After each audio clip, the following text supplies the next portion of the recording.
नमस्कार स्टूडेंट्स, कैसे हैं आप लोग। होप आप लोग सेफ होंगे इस टाइम के अंदर। स्टूडेंट्स, मैंने क्या है कि ये सोचा कि अभी तक जो मैं वीडियोस बनाता था या बनाता हूँ ज़्यादातर, वो अकाउंट्स और एफएम के होते हैं, कॉस्टिंग के भी होते हैं, ठीक है। बट अकाउंट्स और एफएम को मैंने देखा कि लोग बाग इसको सिलोज में पढ़ते हैं, मतलब अलग अलग पढ़ते हैं, ठीक है। बहुत कम लोग होते हैं जो इसका इनके बीच में आपस में कनेक्शन जान पाते हैं टॉपिक्स के बीच में, ठीक है। कोई इंडिविजुअल अकाउंट्स पढ़ेगा सब्जेक्ट, एफएम भी पढ़ेगा, आपने भी पढ़ा होगा, ठीक है। बट आप इंडिविजुअल लेवल पे पढ़ते हो, बट इसके आपस में क्या कनेक्शंस हैं वो बहुत ही कम के। जैसे डीप डिस्काउंट बॉन्ड है, जीरो कूपन बॉन्ड्स है, ठीक है, नाम सुना होगा आपने, डिस्कस करेंगे अभी। तो आपने इसका अकाउंटिंग ट्रीटमेंट हो सकता है नहीं पढ़ा हो, बस एफएम में पढ़ा हो।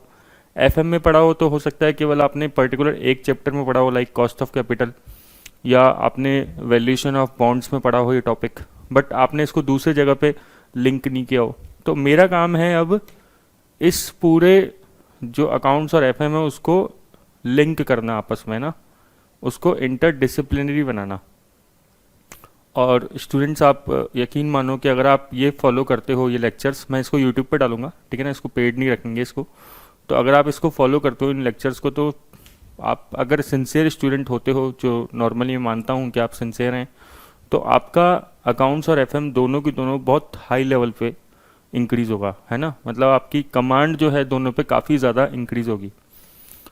देखते हैं कैसे करते हैं अपन ये, ठीक है। और हम जो अकाउंट्स पढ़ने वाले हैं, जो नए टॉपिक्स लेने वाले हैं, वो हम एडवांस लेवल के टॉपिक्स लेंगे, और वो भी उसको न्यू स्टैंडर्ड्स के हिसाब से उसको लिंक करेंगे हम आईएफआरएस के अकॉर्डिंग, ठीक है, ताकि आपको वैल्यू मिले। जो आप लेक्चर देख रहे हो, अगर 10 मिनट का भी लेक्चर है तो 10 मिनट में आपको सबसे ज़्यादा आउटपुट मिले। तो देखो, पहले जीरो कूपन बॉन्ड्स क्या होता है ये बताओ पहले। कूपन मतलब क्या होता है? इंटरेस्ट। तो जीरो कूपन बॉन्ड्स मतलब ऐसे बॉन्ड जिस पे कोई इंटरेस्ट नहीं होता, ठीक है। बॉन्ड आप जानते हो क्या होता है? बॉन्ड बेसिकली एक लाइबिलिटी होती है कंपनी की।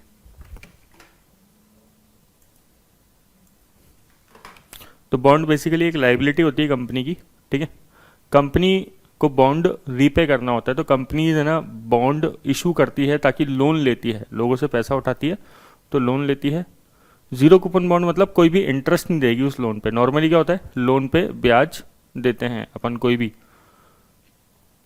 ठीक है। तो आप बोलोगे सर फिर कंपनी उसको कैसे बेच लेती है, लोग क्यों खरीदेंगे उसको कि उस पर इंटरेस्ट ही नहीं है। तो मेनली होता क्या है, देखो ये बॉन्ड जो है ना जनरली डिस्काउंट पे इशू होते हैं, ठीक है, और रिडीम होते हैं एट पार। रिडीम किस पे होते हैं? ये पार पे इशू होते हैं, डिस्काउंट पे। जैसे कि मान लो 10,000 की फेस वैल्यू का बॉन्ड है, फेस वैल्यू बोल लो या नॉमिनल वैल्यू बोल लो, एक ही बात होती है, ठीक है। तो फेस वैल्यू या नॉमिनल वैल्यू 10,000 है किसी बॉन्ड की, कंपनी इसको इशू कर रही है, सपोज करो 8,000 के अंदर इशू कर रही है। इशू प्राइस जो है कितनी है?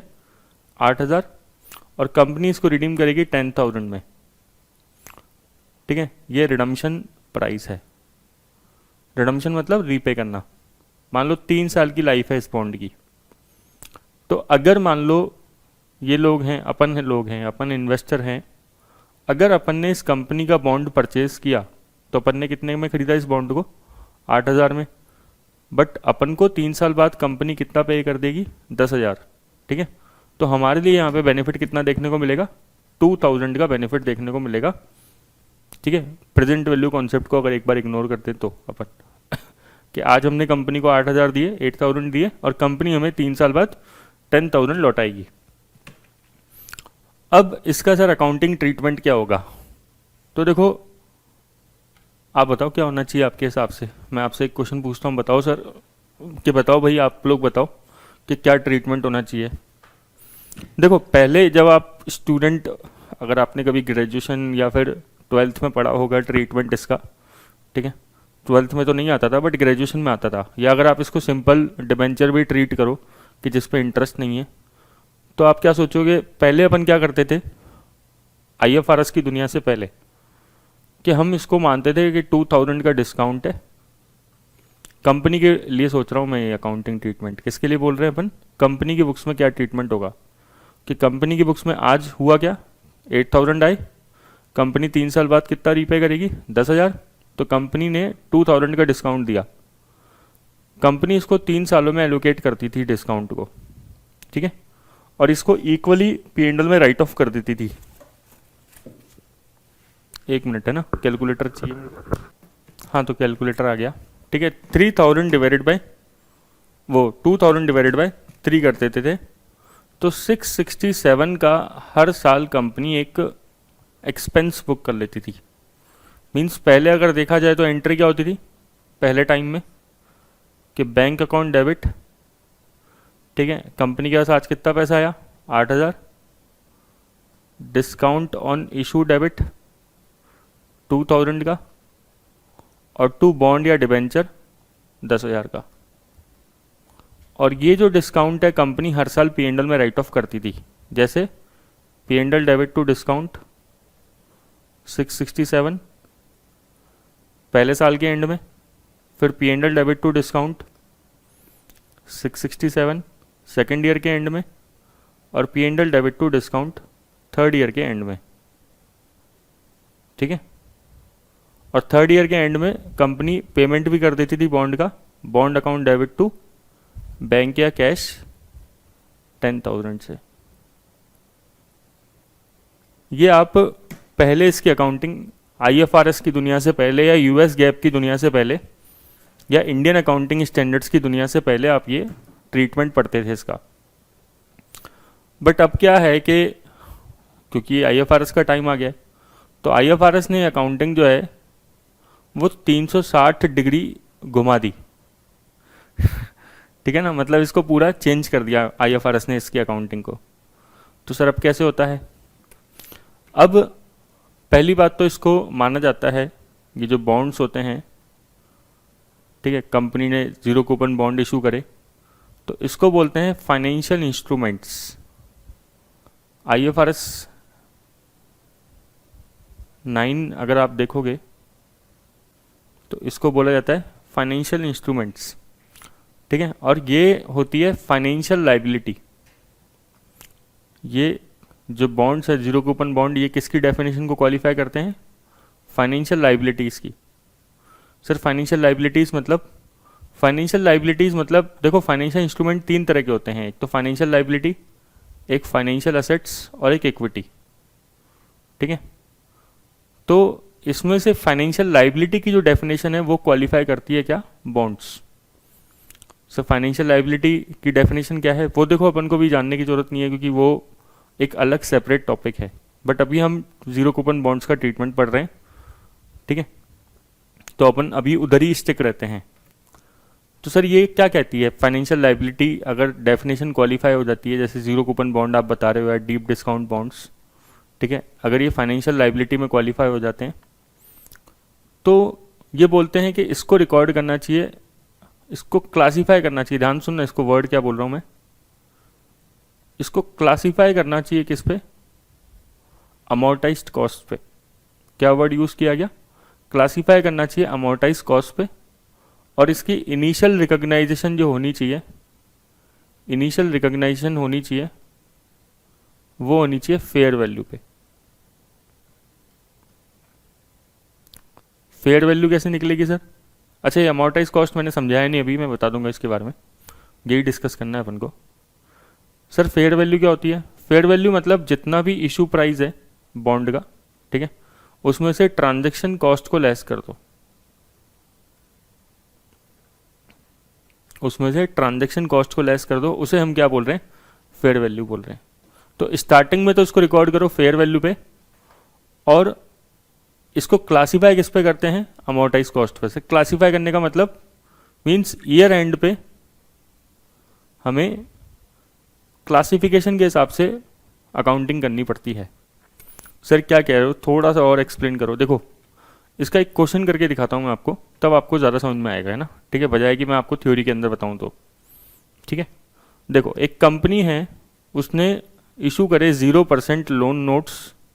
0% लोन नोट्स मतलब इस पर कूपन रेट क्या है, डिस्काउंट रेट क्या है? 0%। मीन्स ये क्या है, ज़ीरो कूपन बॉन्ड्स, इसको क्या बोलते हैं अपन, ज़ीरो कूपन बॉन्ड्स। उनकी नॉमिनल वैल्यू है 40,000 की। The loan notes are redeemable at a premium of 11,800 after 3 years. Company इनको 11,800 के प्रीमियम पे रिडीम करेगी 3 साल बाद। इफेक्टिव रेट ऑफ इंटरेस्ट 9% है। ये क्या होती है अभी अपन डिस्कस करते हैं। What amount will be recorded as financial liability when the loan notes are issued, ठीक है। What amount will be shown in the statement of P&L and statement of financial position. आपसे दो चीजें क्वेश्चन पूछ रहा है, ठीक है। तो पहला क्या पूछ रहा है कि एक तो फाइनेंशियल लाइबिलिटी कितनी रिकॉर्ड होगी, तो आज कितनी फाइनेंशियल लाइबिलिटी रिकॉर्ड होगी। एंट्री क्या करेंगे अपन, bank account debit to loan, simple entry मार दो, ठीक है। या फाइनेंशियल लाइबिलिटी कितने से, जितना पैसा आया उतना, ठीक है। कंपनी ने इसको कितने पे इशू करा है, 40,000 पे इशू करा है, ठीक है। अच्छा, अब रिडीम कितने पे करने जाएगी कंपनी इसमें, 11,800 पे प्रीमियम पे, ठीक है। मतलब आप देखो इसका, अगर अपन देखें तो 3 साल बना लेते हैं, 1 2 3, ठीक है। थोड़ी सी नई चीज़ है तो समझने वाली चीज़ है, स्टार्टिंग में थोड़ा सा अजीब लगेगा, बाद में आदत हो जाएगी, ठीक है। तो अब है क्या, पहले ईयर के एंड में कोई इंटरेस्ट नहीं है, सेकेंड ईयर के एंड में कोई इंटरेस्ट नहीं है, थर्ड ईयर के एंड में इंटरेस्ट तो जीरो है, ठीक है। कंपनी अभी कितना पैसा ले रही है लोगों से, 40,000 कंपनी ने इशू किया। कंपनी इसको रिडीम कितने में करेगी, रिडीमेबल वैल्यू कितनी है, रिडीमेबल वैल्यू है इसकी 11,800 के प्रीमियम पे, मीन्स 51,800 का। 40,000 प्लस 11,800 मतलब 51,800 का, ये रिडीमेबल वैल्यू है, ठीक है सर।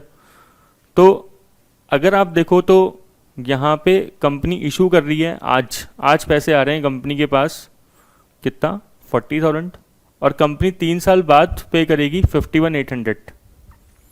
अब मैं अगर आपसे पूछूं, एक क्वेश्चन पूछता हूं मैं आपसे, ठीक है, कि बताओ मुझे ऐसी रेट बताओ जिस पे ये दोनों वैल्यूज इक्वल हो जाए।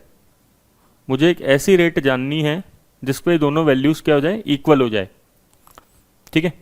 अब ऐसी रेट को अपन बोलते हैं IRR।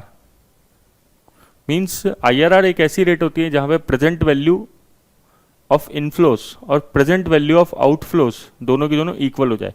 कंपनी के लिए इनफ्लो है 40,000, आउटफ्लो है 51,800 3 साल बाद, तो ये दोनों वैल्यूज इक्वल कब होगी, किस रेट पे होगी। मैं आपको मान के चलता हूं कि आपको IRR की नॉलेज है, ठीक है। तो अब IRR वैसे कैसे निकालेंगे इस केस में सर, देखो क्वेश्चन में ना हमें दे रखी होती है, लेकिन अकाउंट्स के हिसाब से तो दे रखी होती है, बट FM के हिसाब से करेंगे तो IRR हम खुद निकालते हैं। तो कैसे निकलती है, 51,800 अपॉन 40,000, ठीक है, और √1/3 -1। अगर आपने कभी पढ़ा हो इसको ट्रीटमेंट, ये IRR निकालने का तरीका होता है फाइनेंशियल मैनेजमेंट के अंदर डीप डिस्काउंट बॉन्ड्स पे, ठीक है। क्योंकि अपन लिंक कर रहे हैं तो अब मैं आपको वो भी बता रहा हूँ यहाँ पे, और अकाउंट्स की एंट्रीज भी बता देंगे, ठीक है।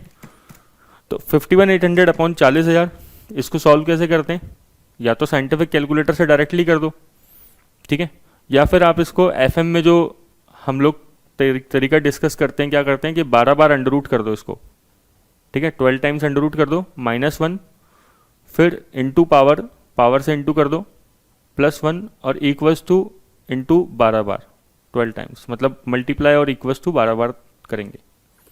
कैसे देखो, 51,800 अपॉन 40,000 कितना आया, 1.295। इसको 12 बार अंडर रूट करो, 1 2 3 4 5 6 7 8 9 10 11 12, -1 डिवाइडेड बाय 3 +1, फिर 12 बार इंटू इक्वल्स टू 1 2 3 4 5 6 7 8 9 11 12 -1। तो अगर आप इसको सॉल्व करोगे ना तो ऐसा कुछ फिगर आएगा, 8.99% है ना। अगर आपके पास साइंटिफिक कैलकुलेटर है तो डायरेक्ट निकल जाएगा ये पावर, वरना इसको पावर को हमें इसी तरीके से सॉल्व करना होता है, ये जुगाड़ होता है पावर सॉल्व करने का, तो ये होता है 9%। तो देखो आपको इफेक्टिव रेट ऑफ इंटरेस्ट दे रखी है यहाँ पे, ये effective rate of interest he IRR होती है।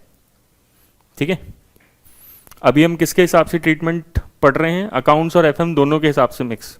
तो FM में अगर होता तो कॉस्ट ऑफ कैपिटल चैप्टर में आपको निकालना होता है कि ये कॉस्ट ऑफ कैपिटल क्या है। तो कंपनी के लिए पैसा आया कितना 40,000, कंपनी रीपे 3 साल बाद कितना करेगी 51,800। तो अगर इसको हम IRR निकालें तो वही क्या होती है, cost of debentures, cost of loans, cost of bond. ठीक है, ये आ गई कॉस्ट ऑफ बॉन्ड। ठीक है, और अगर हम इसको अकाउंट्स के हिसाब से देखें तो अकाउंट्स के हिसाब से अब हम पढ़ रहे हैं जो मैंने बताया, फाइनेंशियल लायबिलिटी मानेंगे, अमोर्टाइज कॉस्ट पे दिखाएंगे। वो कैसे दिखाते हैं वो देखते हैं। अब इसका मैं बना लेता हूं लेजर। ठीक है, 3 सालों का, किसका बना लेता हूं, इस बॉन्ड का। ठीक है, लोन नोट्स मतलब कंपनी के पास आज पैसे आए, bank account debit to bond. ठीक है, नॉर्मल एंट्री है, कितने पैसे आए भाई 40,000 आ गए। अब ध्यान सुनना, कंपनी जो है इंटरेस्ट का एक्सपेंस बुक करेगी। सर इसमें तो इंटरेस्ट है ही नहीं, यही तो मजे वाली बात है कि अमोर्टाइज कॉस्ट मेथड क्या बोलता है, इंटरेस्ट का एक्सपेंस बुक करना पड़ेगा। और किस रेट के हिसाब से बुक करना पड़ेगा, 9% के हिसाब से करना पड़ेगा, जो IRR आपने निकाली है। तो 40,000 का 9% कितना होता है 3600। तो 43,600 वैल्यू आ गई। इसको मैं ऐसे कर देता हूँ, फिर मुझे इस वाले की ज़रूरत नहीं है। क्या मैंने इस साल फर्स्ट ईयर के एंड में कुछ पे करा, नहीं करा, तो बैलेंस क्लोजिंग कितना आ जाएगा, सेम टू सेम। ठीक है, ये क्लोजिंग बैलेंस क्या बन जाएगा नेक्स्ट ईयर, ओपनिंग बैलेंस बन जाएगा। और फिर वापस से इंटरेस्ट लगाओ, कितना परसेंट, 9%, 43,600 पे। मींस कंपनी अब P&L में दोबारा खर्चा बुक करेगी सेकेंड ईयर में, ये 3924 का।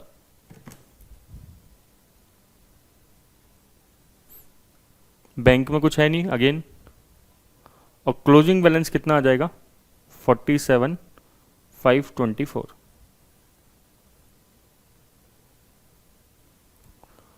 फिर यही ओपनिंग बैलेंस बन जाएगा 47,524। ठीक है, थर्ड ईयर के अंदर वापस से इंटरेस्ट चार्ज करोगे बाय इंटरेस्ट अकाउंट, इस पे 9%, 4277, ये आ जाएगा 51,801। ठीक है, अब ये राउंड ऑफ में डिफरेंस आ रहा है 1 का, जैसे 51,801 पॉइंट कुछ आ रहा होगा, है ना, तो वो राउंड ऑफ की वजह से डिफरेंस आ रहा है, तो मैं इसको 6 कर देता हूँ। ठीक है, अगर एग्जैक्ट फिगर लें तो राउंड ऑफ की वजह से भी डिफरेंस नहीं आएगा।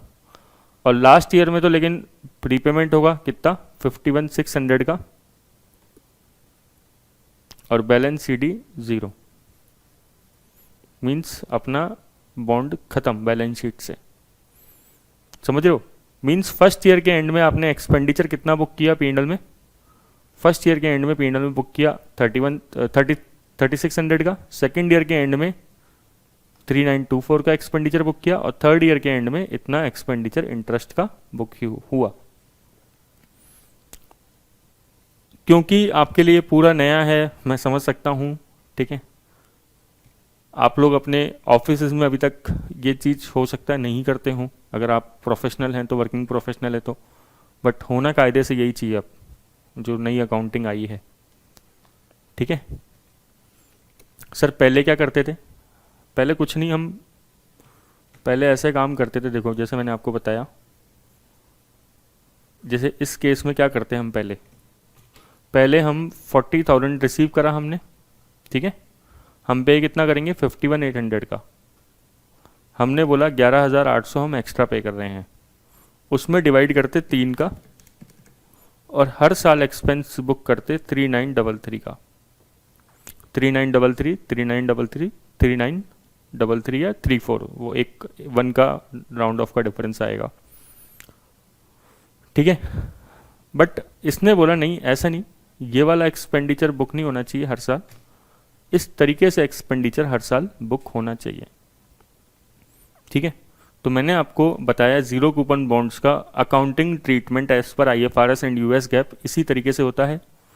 ठीक है, सेकंड थिंग मैंने आपको बताई कि FM के अंदर अगर हम कॉस्ट ऑफ कैपिटल निकालते हैं, ठीक है, तो हमें कैसे निकालना होता है। जैसे कॉस्ट ऑफ कैपिटल हम निकालते हैं, अगर आपको ध्यान हो तो सोर्सेज ऑफ फाइनेंस, तो जीरो कूपन बॉन्ड्स में कॉस्ट ऑफ कोई भी चीज़ की कॉस्ट ऑफ कैपिटल क्या होती है, इनफ्लो और जहाँ पे आउटफ्लो कंपनी के लिए इक्वल होगा वो रेट, तो वो होती है IRR। बस उसको वहाँ पे IRR ना बोल के कॉस्ट ऑफ कैपिटल बोल देते हैं, तो निकालने का ये तरीका होता है। ठीक है, बट जब भी आप अकाउंट्स का अगर क्वेश्चन करते हो तो एक गिवन होती है, बट रियल लाइफ में तो आपको खुद ही निकालनी होती है। तो मैंने आपको बताया अकाउंट्स और FM में कैसे निकालते हैं।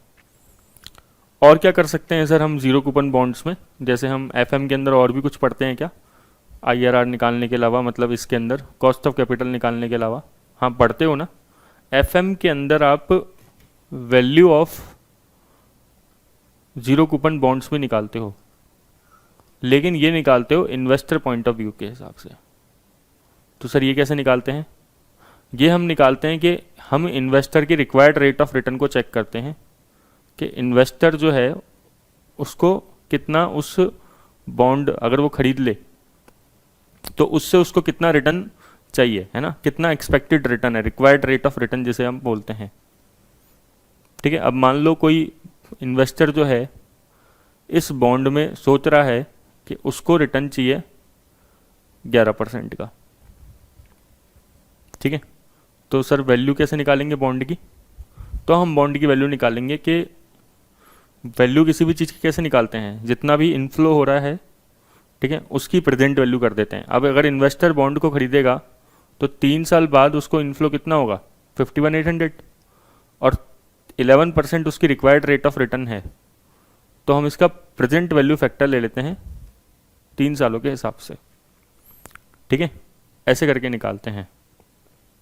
जैसे आप करो 1 डिवाइडेड बाई 1.11, 1 2 3, तो 0.731, तो 51,800 इंटू 0.731 मतलब ये आ जाएगा आपका 37,866। ये इन्वेस्टर की नज़र में इसकी वैल्यू है। ठीक है, इन्वेस्टर सोचेगा 37,866 में ये बॉन्ड की वैल्यू होनी चाहिए मेरे नज़र में, बट अगर उसको बॉन्ड 40,000 में मिल रहा है तो सोचो वो बॉन्ड बाय करेगा क्या?